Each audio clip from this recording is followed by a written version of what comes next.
High নিউজে আপনাদেরকে স্বাগত। আমি রিক। শুরু করছে নিউজ টুডে। সবার আগে চোখ রাখবো হেডলাইন্সে। আটক বিএসএফ জওয়ানকে ছেড়ে দিল পাকিস্তান। গত 23 এপ্রিল থেকে পাক রেঞ্জার্সদের হাতে বন্দী ছিলেন পূর্ণম সাউ। বুধবার সকালে আটারি ওয়াঘা সীমান্ত দিয়ে ভারতে ফিরলেন পূর্ণম। ভারত পাক যুদ্ধবিরতি নিয়ে আবারও মুখ খুললেন ট্রাম্প। দিলেন দুই প্রধানমন্ত্রীকে একসাথে ডিনার করার পরামর্শ। আবারও দাবি করলেন তিনি থামিয়েছেন যুদ্ধ। পাক বিমান বাহিনীর 20% সম্পদ ধ্বংস হয়েছে এক রাতে। বিশেষজ্ঞরা বলছেন ঘুরে দাঁড়াতে অন্তত 4 বছর লাগবে পাকিস্তানের। ভারতের 52তম প্রধান বিচারপতি হিসেবে শপথ নিলেন বি.আর. গাভাই। শপথ বাক্য পাঠ করালেন মাননীয় রাষ্ট্রপতি দ্রৌপদী মুর্মু। অনুষ্ঠানে প্রধানমন্ত্রী, উপরাষ্ট্রপতি এবং প্রতিরক্ষা মন্ত্রী। অবশেষে নিজের দেশে ফিরলেন বিএসএফ জওয়ান। ভারতে ফিরলেন বিএসএফ জওয়ান পূর্ণম কুমার সাউ। সকাল 10:30 নাগাদ আটারি ওয়াঘা সীমান্ত দিয়ে বাড়ি ফিরলেন পি.কে. সাউ। স্বস্তির খবর সাউ পরিবারের জন্য। গত 23 এপ্রিল পাঞ্জাবের পাকিস্তানি সেনাদের হাতে বন্দী হন ভারতীয় বিএসএফ জওয়ান পি.কে. সাউ। তারপর থেকেই তার মুক্তির দাবিতে চলতে থাকে বিক্ষোভ। মুখ্যমন্ত্রীর সঙ্গে কথা বলেন জওয়ানের স্ত্রী।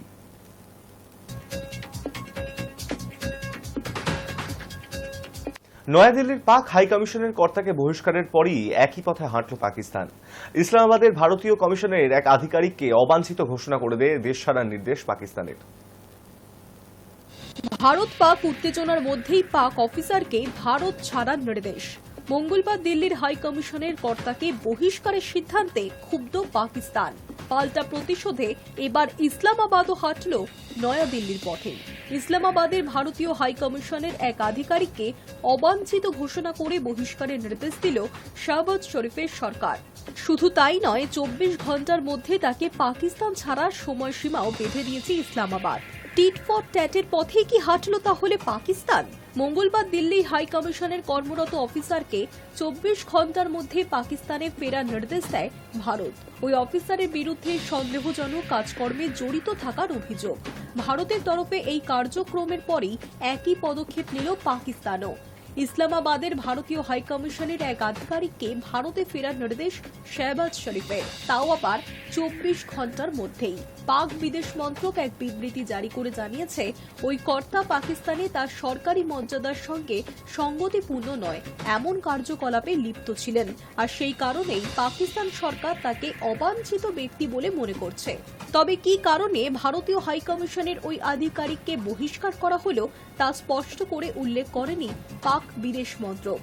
পেহেলগাঁও কাণ্ডের পর থেকেই ভারত এবং পাকিস্তানের সম্পর্ক তলানিতে ঠেকেছে। ভারত পাকিস্তানের এই দ্বন্দ্বের আবহে দুই দেশের এমন পদক্ষেপ অন্য কোনো দিকে নিয়ে যাবে কিনা সেই প্রশ্ন থেকেই যাচ্ছে। তবে অনেকের মতে এটা পাকিস্তানের প্রতিশোধমূলক পদক্ষেপ। পেহেলগাঁওয়ে জঙ্গি হামলার পর পাকিস্তানের বিরুদ্ধে একাধিক পদক্ষেপ নিয়েছে ভারত। তার মধ্যে ছিল পাক হাইকমিশনে আধিকারিকের সংখ্যা কমিয়ে আনতে হবে। কিন্তু জঙ্গি হামলার পরই দেখা যায় হাই কমিশনের অফিসে এক ব্যক্তি কেক নিয়ে ঢোকার চেষ্টা করছে। কিসের সেলিব্রেশন, কিসের আনন্দ জঙ্গি হামলার পরই? সাংবাদিকরা প্রশ্ন করলে তার কোনো উত্তরই দিতে পারেননি ওই ব্যক্তি। High News network. সৌদি আরবের মাটিতে দাঁড়িয়ে ফের একবার ভারত পাক সংঘর্ষ বিরতি সমঝোতা নিয়ে নিজের পিঠ নিজে চাপড়ে দিলেন ডোনাল্ড ট্রাম্প। সৌদিতে ট্রাম্প বলেন, আমার সবচেয়ে বড় আশা হলো শান্তি প্রতিষ্ঠা করা এবং ঐক্য প্রতিষ্ঠা করা। আমি যুদ্ধ পছন্দ করি না। মাত্র কয়েকদিন আগে ভারত ও পাকিস্তানের মধ্যে বাড়তে থাকা হিংসা বন্ধ করার ক্ষেত্রে আমার প্রশাসন একটি ঐতিহাসিক যুদ্ধবিরতি সফলভাবে সম্পন্ন করেছে। এরপর ট্রাম্প আরও বলেন, আমি এই সংঘর্ষ বিরতি চুক্তি করার ক্ষেত্রে বাণিজ্যকে ব্যাপকভাবে ব্যবহার করেছি। আমি বলেছিলাম, চলুন একটা চুক্তি করি, কিছু বাণিজ্য করি। পারমাণবিক ক্ষেপণাস্ত্রের বাণিজ্য নয়, চলুন আপনাদের তৈরি জিনিসপত্রের বাণিজ্য করি। উভয় দেশেরই খুব ক্ষমতাশালী, শক্তিশালী এবং বুদ্ধিমান নেতা রয়েছেন। সবকিছু থেমে গেছে এবং আশা করি এটি সেভাবেই থাকবে। ওরা একসঙ্গে চলছে, হয়তো আমরা তাদের একসঙ্গে বাইরে নিয়ে গিয়ে সুন্দর ডিনারও করতে পারি। Just days ago, my administration successfully brokered a historic ceasefire to stop the escalating violence between India and Pakistan. And I used trade to a large extent to do it. I said, fellas, come on, let's make a deal. Let's do some trading. Let's not trade nuclear missiles. Let's trade the things that you make so beautifully. And they both have very powerful leaders, very strong leaders, good leaders, smart leaders. And it all stopped. Hopefully it'll remain that way, but it all stopped. I was very proud of Marco Rubio, all of the people that work so hard. Marco, stand up. What a great job you did on that. Thank you, J.D. Vance, Marco. The whole group worked with you, but it was a great job. And I think they're actually getting along. Maybe we can even get them together a little bit, Marco, where they go out and have a nice dinner together. Wouldn't that be nice? But we've come a long way, and that could be, millions of people could have died from that conflict that started off small and was getting bigger and bigger and bigger by the day. এদিকে ট্রাম্পের এই বক্তব্যের রাতেই মার্কিন state ডিপার্টমেন্টকে এই প্রসঙ্গে প্রশ্ন করা হয়েছিল, পাকিস্তান কি তাদের মাটিতে চলতে থাকা সন্ত্রাসবাদ নির্মূল করার বিষয়ে প্রতিশ্রুতি দিয়েছে? এর জবাবে স্টেট ডিপার্টমেন্টের প্রিন্সিপাল ডেপুটি মুখপাত্র টমি পিগেট সরাসরি হ্যাঁ বা না বলেননি। বরং এই জবাবে তিনি বলেন, আমি কেবল এটাই ফের একবার বলতে চাই যে এই সপ্তাহান্তে ভারত ও পাকিস্তানের মধ্যে যে যুদ্ধবিরতি স্বাক্ষরিত হয়েছে তাকে আমরা স্বাগত জানাই।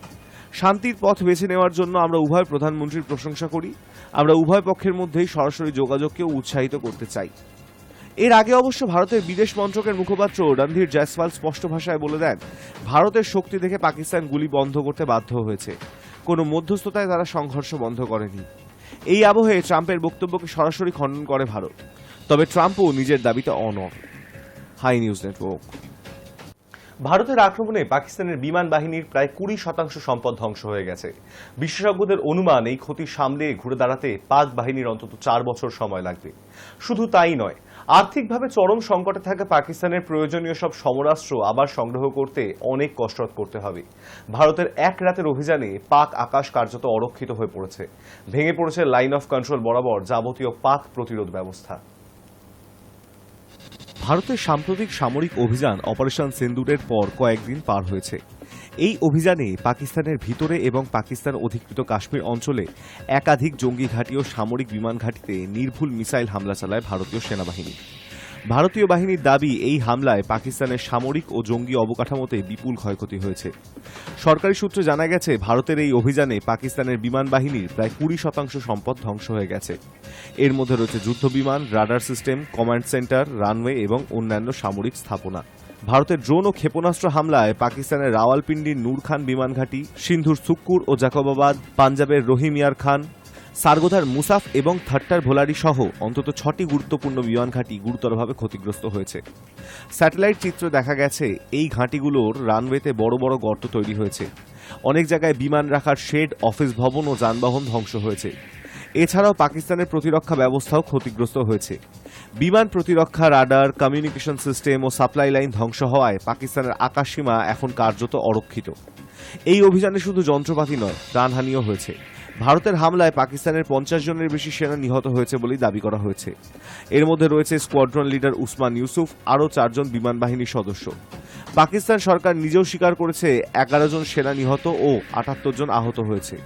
এই হামলায় পাকিস্তানের জঙ্গি গোষ্ঠীগুলির ঘাঁটি ও নেতাদের উপর আঘাত হানা হয়েছে।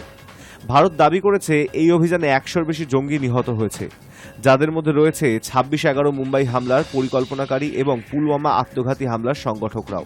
ভারতের সামরিক বিশ্লেষকদের মতে, পাকিস্তানের এই ক্ষতি কাটিয়ে উঠতে অন্তত 4 বছর সময় লাগবে। কারণ শুধু যুদ্ধ বিমান বা রাডার কিনলেই হবে না, পাইলট প্রশিক্ষণ, লজিস্টিক সাপোর্ট, প্রযুক্তিগত পুনর্গঠন ইত্যাদি সব চ্যালেঞ্জ সামলাতে হবে।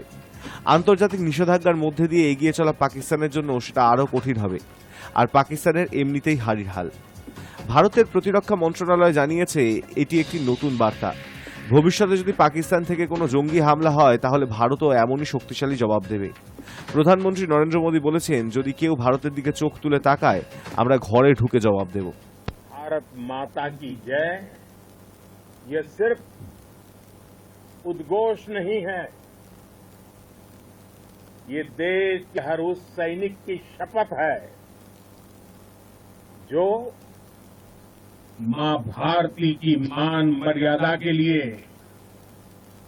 जान की बाजी लगा देता है। ये देश के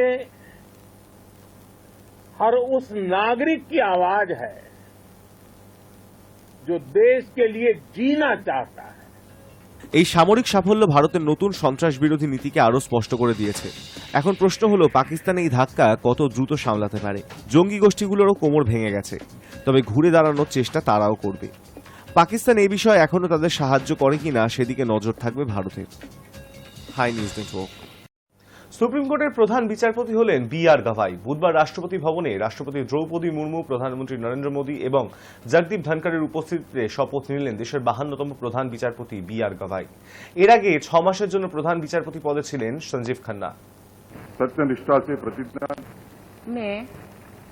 मैं भूषण रामकृष्ण गवई जो भारत के उच्चतम न्यायालय का मुख्य न्यायमूर्ति नियुक्त हुआ हूँ, जो भारत के उच्चतम न्यायालय का मुख्य न्यायमूर्ति नियुक्त हुआ हूँ, सत्यनिष्ठा से प्रतिज्ञा करता हूँ सत्यनिष्ठा से प्रतिज्ञा करता हूँ कि मैं विधि द्वारा स्थापित भारत के संविधान के प्रति मैं विधि द्वारा स्थापित भारत के संविधान के प्रति सच्ची श्रद्धा और निष्ठा रखूंगा।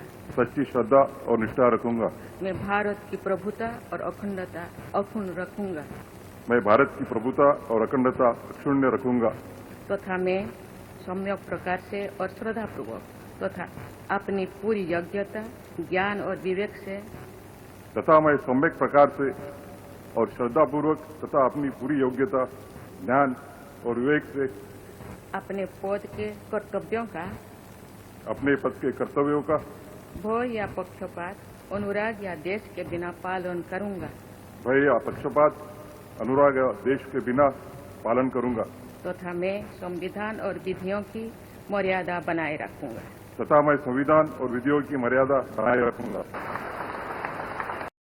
পেহেলগাঁও কাণ্ডের পর দেশের বিভিন্ন ওয়েবসাইটে 15 লক্ষবার সাইবার হানা পাক মদতপুষ্ট হ্যাকারদের, সফল মাত্র 150টি। মহারাষ্ট্র সাইবার সেলের তদন্ত রিপোর্ট অনুযায়ী কেবল পাকিস্তান থেকেই নয়, সাইবার হানা চালানো হয় বাংলাদেশ, ইন্দোনেশিয়া, মরক্কো এবং পশ্চিম এশিয়ার কয়েকটি দেশ থেকেও।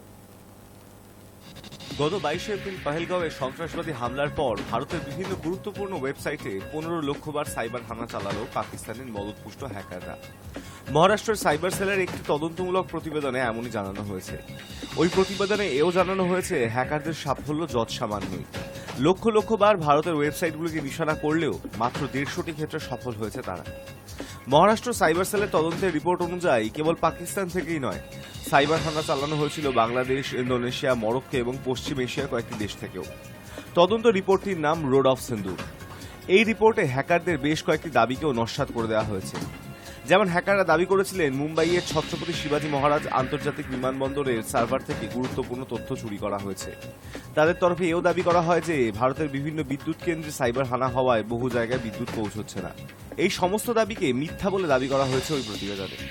যে 150টি ওয়েবসাইটকে হ্যাকাররা সফলভাবে নিশানা করতে পেরেছেন সেগুলির মধ্যে রয়েছে একটি পুরসভার ওয়েবসাইট, একটি নার্সিং ট্রেনিং কলেজের ওয়েবসাইট এবং 2টি ওয়েবসাইটকে বিকৃত করেন হ্যাকাররা। তবে অধিকাংশ ক্ষেত্রে হ্যাকারদের হানা প্রতিহত করা গিয়েছে বলেই জানানো হয়েছে ওই তদন্তমূলক প্রতিবেদনে। ইতিমধ্যেই ওই তদন্তমূলক প্রতিবেদন বিভিন্ন তদন্তকারী সংস্থার হাতে তুলে দেওয়া হয়েছে বলেই জানা গিয়েছে। High News. এক বছরে 1,40,00,000 ইউনিট এসি মেশিন বিক্রি হয়েছে দেশ জুড়ে। সংখ্যাটা চলতি বছরে আরও বাড়বে বলেই মনে করছেন বিশেষজ্ঞরা। ব্যবসার দিক থেকে বিষয়টা ভালো হলেও এর বড় প্রতিকূল প্রভাব পড়তে পারে পরিবেশের ওপর। এসি ব্যবহার বাড়লে বাড়বে বিদ্যুতের চাহিদা, আর ভারতে বেশিরভাগ বিদ্যুৎ কেন্দ্র উৎপাদন করে কয়লা পুড়িয়ে। এসির স্বস্তি কি হয়ে উঠবে ভবিষ্যতের অস্বস্তির কারণ? ভারতে চলতি দশকে শীততাপ নিয়ন্ত্রণ ব্যবস্থার ব্যবহার অভূতপূর্ব হারে বৃদ্ধি পেয়েছে। 2023-24 অর্থবর্ষে দেশে বিক্রি হয়েছে রেকর্ড 1,40,00,000 এয়ার কন্ডিশনার, যা আগের দশকের তুলনায় প্রায় 3 গুণ বেশি। আন্তর্জাতিক জ্বালানি সংস্থার অনুমান অনুযায়ী 2050 সালের মধ্যে ভারতে এসির ব্যবহার 9 গুণ বাড়বে। বর্তমানে যেখানে 7% পরিবারের ঘরে এসি রয়েছে, সেখানে আগামী কয়েক দশকে সংখ্যাটি পৌঁছতে পারে 50 থেকে 60%। এই প্রবণতা যেমন নাগরিকদের দৈনন্দিন জীবনে স্বস্তি আনছে, তেমনি তৈরি হচ্ছে এক মারাত্মক পরিবেশ সংকট। কারণ ভারতে বিদ্যুৎ উৎপাদনের প্রায় 70% এখনো কয়লার উপরই নির্ভরশীল। এসি ব্যবহারের বাড়তি চাপ বিদ্যুৎ চাহিদা 3 গুণ পর্যন্ত বাড়াতে পারে বলেই সতর্ক করেছেন বিশেষজ্ঞরা। ভারতীয় আবহাওয়া অধিদপ্তরের তথ্য অনুযায়ী 2024 ছিল 1901 সালের পর থেকে দেশের সবচেয়ে উষ্ণ বছর। দিল্লি, রাজস্থান, মহারাষ্ট্র, ওড়িশায় মে মাসে তাপমাত্রা একাধিকবার 48-49 ডিগ্রি সেলসিয়াস ছুঁয়েছে। 2012 থেকে 2021 সালের মধ্যে হিট স্ট্রোকে দেশে মারা গেছেন প্রায় 11,000 মানুষ। জনস্বাস্থ্য গবেষণায় বলা হয়েছে প্রকৃত সংখ্যাটি সরকারি হিসেবের চেয়ে অন্তত 5 গুণ বেশি হতে পারে, কারণ অধিকাংশ মৃত্যুতে উষ্ণতাকে প্রত্যক্ষ কারণ হিসেবে উল্লেখ করা হয় না। জলবায়ু বিশেষজ্ঞদের মতে এসি ব্যবহারে তিনটি মূল সমস্যার সৃষ্টি হয়। বিদ্যুৎ চাহিদা বৃদ্ধি, যা অধিকাংশ ক্ষেত্রে কয়লা পোড়ানো বিদ্যুৎ দিয়েই পূরণ করা হয়। রেফ্রিজারেন্ট নির্গমন, বিশেষ করে হাইড্রোফ্লোরোকার্বন, যা শক্তিশালী গ্রিনহাউস গ্যাস। তাপ নির্গমন, যা শহরের বাইরের তাপমাত্রা বাড়ায়, আরবান হিট আইল্যান্ড সৃষ্টি করে। জাতিসংঘের পরিবেশ কর্মসূচি কুল কোয়ালিশন অনুযায়ী 2050 সালের মধ্যে ভারতের এসি ব্যবহার একাই দেশের মোট কার্বন নিঃসরণের 1/4 এবং সর্বোচ্চ বিদ্যুৎ চাহিদার প্রায় অর্ধেকের জন্য দায়ী হবে।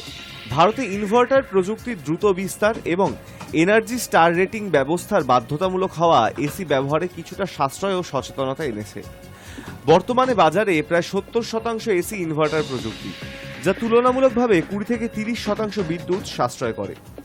ভারত সরকার 24 ডিগ্রি সেলসিয়াসকে এসির ডিফল্ট তাপমাত্রা হিসাবে নির্ধারণ করেছে এবং এটি নিয়ন্ত্রণে রাখারও প্রচার চালাচ্ছে। বিশ্বের দ্রুততম বর্ধনশীল এসি বাজার হওয়া সত্ত্বেও ভারত এখনও গ্লোবাল কুলিং পেজে স্বাক্ষর করেনি, যেখানে 2050 সালের মধ্যে এসি ব্যবস্থার জলবায়ুর ওপর প্রভাব কমানোর লক্ষ্যমাত্রা নির্ধারণ করা হয়েছে। যদিও একাধিক ভারতীয় সংস্থা উচ্চ কার্যকারিতা সম্পন্ন পরিবেশ বান্ধব প্রযুক্তিতে বিনিয়োগ করছে, কিন্তু জাতীয় স্তরে সমন্বিত কোনো নীতিমালা এখনো তৈরি হয়নি। একদিকে তীব্র গ্রীষ্মে কোটি কোটি মানুষের স্বস্তির প্রয়োজন, অন্যদিকে পরিবেশগত ভারসাম্য রক্ষা। এই দুইয়ের মাঝে ভারতে এসি ব্যবহারের বর্তমান ও ভবিষ্যৎ অবস্থা এক জটিল সমস্যা তৈরি করেছে। প্রযুক্তির সদ্ব্যবহার, নবায়নযোগ্য শক্তির প্রসার ও শক্তিশালী নীতিমালার মাধ্যমে এই দ্বন্দ্ব সামলানো সম্ভব। না হলে এসির স্বস্তি হয়ে উঠতে পারে ভবিষ্যতের অস্বস্তির কারণ। High News Network. News Today এখন এই পর্যন্তই। দেখতে থাকুন হাই নিউজ, নির্ভীক, নিরপেক্ষ।